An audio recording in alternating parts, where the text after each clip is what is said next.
my name is Mia. I'm the editor-in-chief of the Reflector at the University of Indianapolis.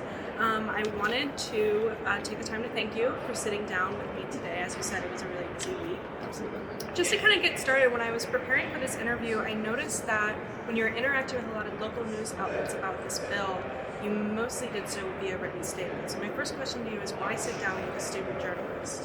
Well, first of all, I appreciate what you do and what you're getting into, and I think experience is the best teacher, and so happy to do that. Have done some interviews since on this bill over the last week or so. Those first couple of weeks we did a written statement just because everybody's kind of getting here and getting in the swing of this. Yeah, for sure. And so I want to talk a little bit about your background. You previously served as a common councilman for South Bend and as an executive director for the St. Joseph County Republican Party. What inspired you to pursue politics, and when and why did you decide that you wanted to ascend to the state level? Yeah, so that's a great question. I took an interest in politics and government kind of early on when I was in high school. Actually, just yesterday saw my AP US history teacher out here in the hallway, and that was a cool connection. But I saw it as a way to make a difference, in our communities, a way to help people. And as you noted, I kind of worked in and around politics and public affairs for a while. Early out of my career, met my wife, and we wanted to start having a family, and so I got into the business field, and then ran for South Bend City Council when an opportunity presented itself there. Thought that was great, that we would be able to help our community, construct sidewalks and fill potholes and make sure the streets are clean and safe, all of those things. And then an opportunity presented itself to run for the State House, and I got to tell you, it was not an easy decision. We had little kids at home, still do have little kids at home, and it's a lot of time away.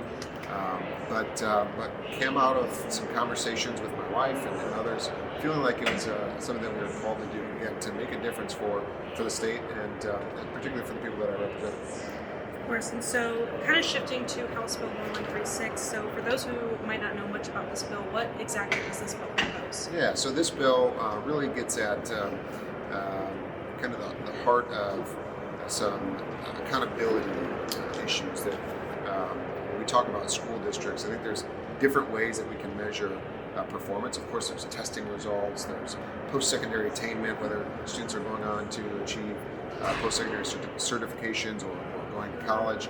And then there's, of course, in Indiana, we've got a very robust choice environment. Mm-hmm. And so I think one way of measuring success of a school district would be to say, how many parents are choosing to send their students to the school? So that's the metric we use in this bill. We say if less than half of the parents in a certain district are choosing to send their students to that school, then we ought to look at maybe interjecting a new governance model. And so that's what this bill would aim to do: create a new board for that district with appointees both from state officials and local officials, and would really focus on getting student outcomes where they need to be.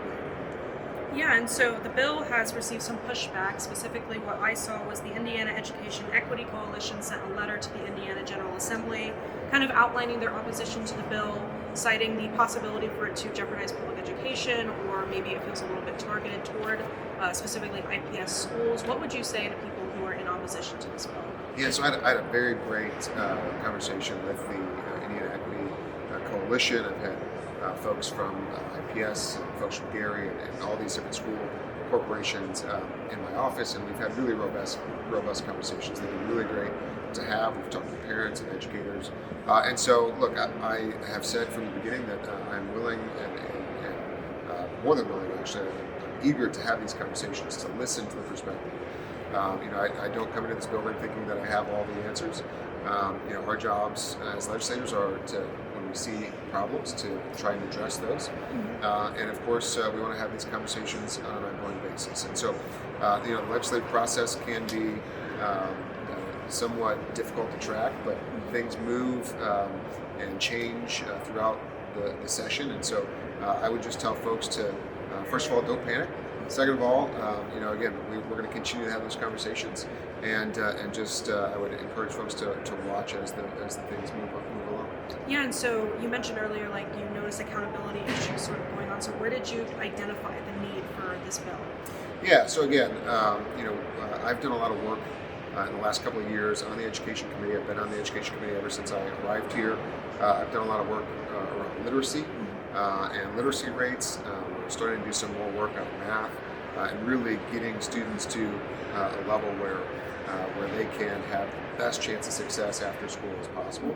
And part of that is, and sometimes it's an uncomfortable conversation, but part of that is holding schools that are not serving their students as well as they could be, holding those schools accountable. And so, again, it's not always an easy thing to do. We know that folks are really, folks don't get into the field of education because, they don't want to serve kids, right? I mean, we know that the hearts are in it. Sometimes things just aren't working for one reason or another, and we need to take a look at how we address that and hold those those districts accountable. Yeah, and so why do you think that less than 50% of students within the IPS school corporation don't go to schools in the IPS school corporation? Yeah, it's a good question. I've talked to different IPS parents who have different reasons, right? And some of it is academic performance, but there have been schools within IPS that were performing, at a higher level than others. Sometimes there's some safety concerns. Sometimes it's as simple as proximity. Maybe they're closer to one of the township schools or something like that. So really, there's a variety of reasons.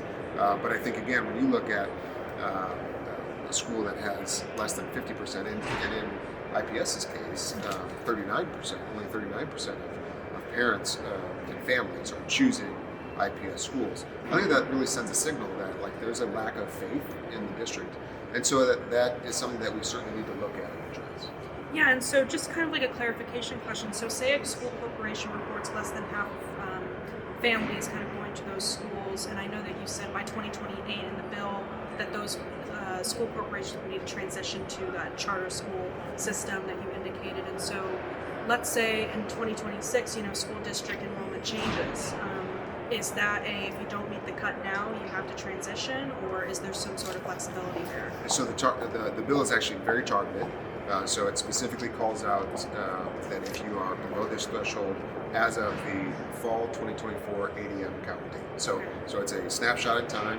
We're saying if this last fall your enrollment was below half of your students who have legal settlement in your district, then this bill applies to you. But again, so it's a very narrow bill in terms of it's a snapshot in time. So it doesn't have any moving forward implications. Yeah, and so those were a lot of the specific questions that I had, but I always ask my interviewees, is there anything else that I didn't mention or ask you that you think would add value to readers of this story?